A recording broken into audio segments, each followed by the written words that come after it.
리플 들고 계신 여러분 반갑습니다. 솔직히 요즘 계좌 열어보는 게 별로 즐겁지 않으셨을 겁니다. 크게 무너진 것도 아닌데 몇 주째 같은 자리에서 오르내리기만 하고 뉴스는 매번 곧 뭐가 결판 난다고 하는데 정작 결판 나는 건 없고요. 이거 그냥 계속 이러는 거 아니야 싶은 마음 한 번씩 드셨을 겁니다. 그러다 보니 요 며칠 사이에 아예 손 놓으신 분들도 꽤 계실 거예요. 그런데 여러분, 그 조용했던 몇 주 동안 아무 일도 안 일어난 게 아니었어요. 지갑 기록에 다 남아 있었습니다. 오늘 이 얘기를 끝까지 들으시면요. 그 몇 주 사이에 리플 물량이 어느 손으로 옮겨갔는지, 지금 팔지 말지 망설이고 계시다면 그 판단은 뭘 보고 내리면 되는지, 그리고 여태 안 던지고 계신 게 왜 믿지는 선택이 아니었는지까지 오늘 확실해집니다. 값 얘기부터 짧게 하고 넘어가겠습니다. 우리 원화로는 1,600원 언저리, 달러로는 1달러 조금 넘는 자리에서 며칠째 왔다 갔다 하고 있어요. 한 달쯤 전엔 딱 1달러, 원화로 1,500원 근처까지 밀렸던 자리이기도 하고요. 한창 좋았을 때를 생각하면 아직 한참 아래인 건 맞습니다. 오래 들고 계신 분들 입장에선 답답한 구간이 계속되고 있는 거죠. 그래서 값 얘기는 여기까지만 하겠습니다. 오늘 정작 중요한 건 이 조용한 구간에 물량이 어디로 갔느냐거든요. 내가 지금 팔아야 하나 하는 그 판단도 사실 값이 아니라 여기서 갈립니다. 오늘 짚어드릴 건 크게 세 가지예요. 첫 번째, 이 조용한 몇 주 동안 지갑 기록에 실제로 뭐가 찍혔는지 숫자로 보여드리겠습니다. 두 번째, 이게 핵심인데요. 그 숫자를 여러분 계좌 입장에서 어떻게 읽어야 하는지, 그리고 반대로 너무 앞서가면 안 되는 지점은 어디인지까지 같이 짚겠습니다. 세 번째는 그럼 앞으로 뭘 보고 버티느냐 확인하실 것 4가지로 정리해드리고 마치겠습니다. 오늘 제가 내린 결론은 이겁니다. 저는 이 조용한 몇 주가 아무 일 없이 흘러간 게 아니라 물량의 주인이 바뀌는 구간이라고 봅니다. 값이 안 움직이는 동안 큰 지갑들은 오히려 잔고를 늘렸고요. 팔려고 거래소에 올려둔 물량은 확 줄었습니다. 지쳐서 손 놓으신 분들이 내놓은 물량을 반대편에서 받아간 쪽이 있다는 얘기죠. 다만 그래서 곧 오른다는 뜻이냐? 거기까진 아닙니다. 왜 아닌지도 뒤에서 정직하게 말씀드리겠습니다. 먼저 여러분이 왜 이만큼 지치셨는지 그 얘기부터 하고 넘어가겠습니다. 미국에서 가상자산 규칙을 정하는 클래리티 법안, 이게 반년 넘게 곧 된다 소리만 나오고 있습니다. 얼마 전엔 대통령 쪽이 야당 요구를 일부 받아들였다는 소식까지 나와서 이번엔 되나 싶었죠. 그런데 곧바로 야당 상원의원 7명이 지금 법안 내용으로는 부족하다는 입장을 같이 냈습니다. 이런 기사가 나왔어요. 표결로 넘어가자는 절차 신청조차 아직 안 올라가 있고요. 홀더 입장에선 이게 제일 사람 지치게 하는 그림입니다. 확실히 나쁜 소식이면 차라리 정리라도 하겠는데 매번 다 됐다가 멈추니까요. 그래서 손 놓으신 분들 마음 저는 충분히 이해합니다. 그런데 여러분, 바로 그 지친 구간에 딱 하나 움직인 게 있습니다. 값이 아니라 물량이에요. 지쳐서 파는 사람이 있으면 그걸 받아가는 사람이 반드시 있잖아요. 거래는 혼자 못하니까요. 그래서 값이 그대로여도 물량은 조용히 자리를 옮깁니다. 그럼 이번엔 누가 받아갔느냐? 코인은 이게 기록에 남습니다. 하나씩 보겠습니다. 먼저 지갑 크기별로 잔고가 어떻게 변했는지 보겠습니다. 블록체인에 남는 거래 기록을 분석하는 회사가 최근 5주치를 계산해 봤는데요. 리플을 10만 개에서 1억 개 사이로 들고 있는 큰 지갑들, 이쪽 잔고가 3% 가까이 늘었습니다. 반대로 잔돈 수준으로 들고 있던 제일 작은 지갑들은 5% 넘게 줄었고요. 이런 기사가 나왔습니다. 그리고 그 5주가 어떤 구간이었냐면요. 값이 딱 1달러까지 밀렸다가 지금 자리까지 다시 올라온 구간입니다. 제일 무섭고 제일 지치던 그 구간에 큰 지갑은 팔지 않고 오히려 담았다는 거죠. 왜 값 말고 지갑을 보시라고 하냐면요. 값이 오르고 내리는 건 그날그날 분위기에 따라 뒤집힙니다. 그런데 누가 얼마를 들고 있느냐는 하루아침에 안 바뀌어요. 지갑에 찍히는 건 마음이 아닙니다. 돈이 실제로 나가야 찍히거든요. 게다가 큰 지갑은 여러분이 뉴스 보고 마음 흔들릴 때 같이 흔들리는 자리가 아닙니다. 몇 달, 몇 년 단위로 계산하고 들어오는 돈이죠. 그러니까 값이 제자리인데 물량이 그쪽으로 넘어가고 있다면요. 그걸 시장이 리플을 포기한 신호로 읽으면 곤란합니다. 주인이 바뀌는 중이라고 보는 쪽이 맞겠죠.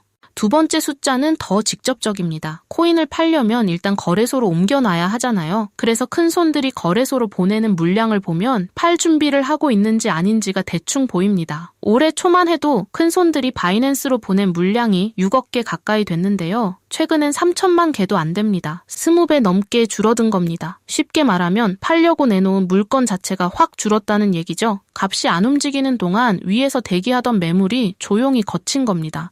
자, 여기까지 나온 걸 한번 겹쳐서 보겠습니다. 하나, 큰 지갑은 제일 무섭던 구간에 오히려 잔고를 늘렸습니다. 둘, 팔려고 거래소에 올려둔 물량은 크게 줄었고요. 셋, 그런데 정작 개인들 거래는 식었습니다. 이 세 번째가 좀 아픈 얘기인데 그것도 그대로 짚고 가겠습니다. 이 셋을 겹쳐 놓으면요. 값이 조용했던 그 몇 주가 누군가한테는 조용히 사모으기 제일 좋은 시간이었던 겁니다. 세 번째, 우리 쪽 얘기입니다. 아시다시피 리플은 업비트에서 유난히 거래가 많은 종목이죠. 그런데 그 거래량이 최근 한 달 동안 주마다 계속 줄었습니다. 한 달 전과 비교하면 주간 거래량이 거의 반토막입니다. 이런 기사가 나왔어요. 여러분이 체감하시는 그 조용함이 실제로 숫자로 찍혀 있는 거예요. 그러니까 지금 상황을 한 줄로 줄이면 이렇게 됩니다. 개인은 지쳐서 손을 놨고 그 사이에 큰 지갑이 물량을 받아갔다. 여러분이 안 던지고 버티신 그 물량은 지금 시장에서 제일 사고 싶어 하던 쪽이 찾던 물량이었다는 얘기고요. 여기서 앞서가면 안 되는 것들도 솔직하게 짚겠습니다. 먼저 이게 맷집이 확정됐다는 뜻은 아닙니다. 지갑을 옮긴 것만으로는 실제로 사들였는지까지는 확인이 안 되거든요. 그런데 여러분, 확정이든 아니든 확실한 게 하나 있습니다. 그 물량은 지금 거래소 밖에 나가 있어요. 팔려면 다시 들여와야 하는 자리에 있다는 거죠. 하나 더 짚겠습니다. 현물 거래가 식은 그 자리에서 해외 파생 쪽은 오히려 빚내서 거는 돈이 늘었습니다. 값이 한번 움직일 때 위아래로 더 크게 튄다는 뜻이에요. 이건 겁주려고 드리는 말씀이 아니라 출렁일 때 놀라지 마시라고 미리 알려드리는 겁니다. 그러니까 이렇게 정리하시면 됩니다. 아직 확인이 덜 된 것도 있고 시간이 더 필요한 것도 있어요. 그런데 그게 정리되는 동안에도 물량은 계속 그쪽으로 넘어갑니다. 기다리는 게 손해가 아닌 구간이라는 거죠.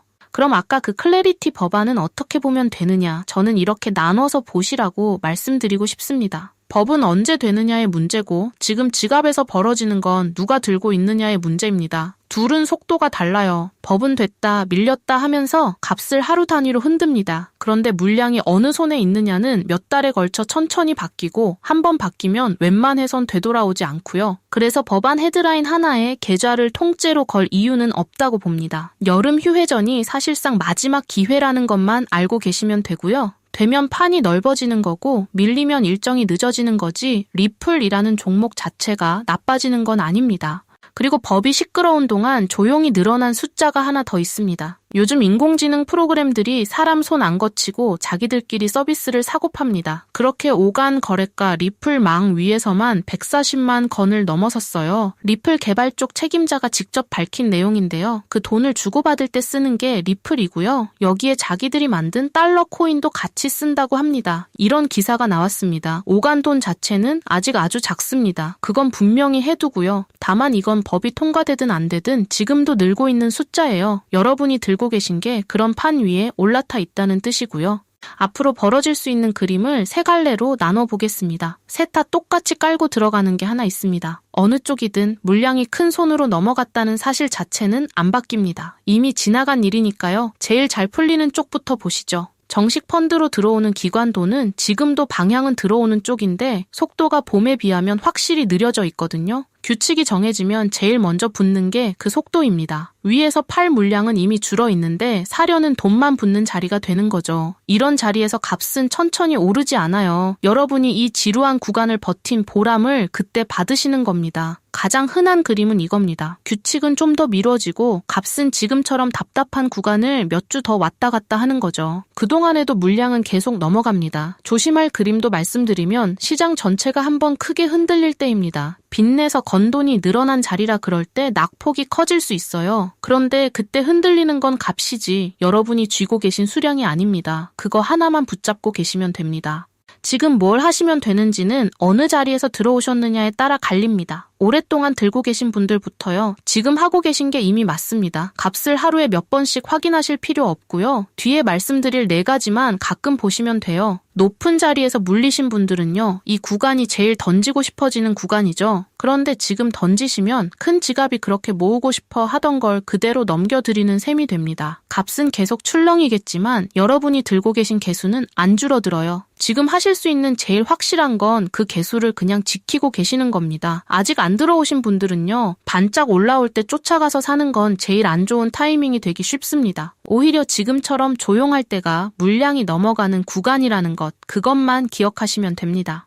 그럼 앞으로 뭘 확인하면서 들고 가느냐, 넷만 정리해 드리겠습니다. 하나, 큰 지갑들 장호가 계속 느는지. 오늘 제일 중요하게 말씀드린 숫자가 이겁니다. 2, 거래소로 들어오는 물량이 계속 줄어 있는지. 팔물건이 적게 남아있을수록 좋은 자리고요. 3, 국내 거래량이 다시 살아나는지. 지금은 식어 있는데요. 이게 다시 돌아오기 시작하면 보통 값이 먼저 움직이거든요. 4, 클래리티 법안이 실제로 표결까지 가는지. 이건 언제 오르느냐를 정하는 반가소입니다. 오르느냐 마느냐는 앞에 셋이 정하고요. 그 셋만 살아있으면 넷째가 늦어져도 크게 걱정하실 일은 아닙니다. 하루에 쏟아지는 기사 제목 수십 개보다 이 4줄이 훨씬 정확하게 알려줍니다.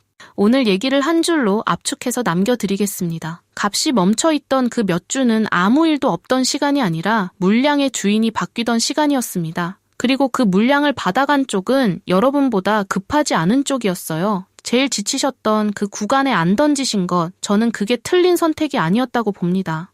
이런 걸 매일 혼자 챙기시기가 사실 만만치 않죠. 지갑별 장원이 거래소로 들어온 물량이니 하는 건 어디서 어떻게 보는지부터 막히니까요. 그래서 리플 하나 같이 들고 가는 분들끼리 모이는 방을 하나 만들어 뒀습니다. 오늘처럼 조용해서 더 불안한 날 혼자 사귀지 않으셔도 되는 자리예요. 그 방에서는 밤사이 나온 소식이랑 물량이 어느 쪽으로 움직였는지를 인공지능이 매일 정리해서 올려드립니다. 누가 사라 팔라 찍어주는 방식이 아니고요. 나온 숫자를 같이 뜯어보는 방식입니다. 그리고 이참에 기초부터 제대로 잡고 싶으신 분들께는 두고두고 도움이 될 만한 책을 한 권 준비해뒀습니다. 조건 없이 무료고요. 설명란하고 고정 댓글 보시고 신청만 넣어주시면 보내드립니다. 그리고 이건 분명히 해두겠습니다. 저희는 종목 찍어주는 리딩방이 아닙니다. 그리고 수익을 보장한다는 말, 그건 누가 하든 전부 거짓말이고요. 오늘 얘기가 도움이 되셨으면 구독하고 좋아요 눌러주시고요. 댓글은 구독 완료. 이 4글자면 충분합니다. 링크가 있는 곳은 설명란 더보기하고 고정 댓글 딱 2군데뿐입니다.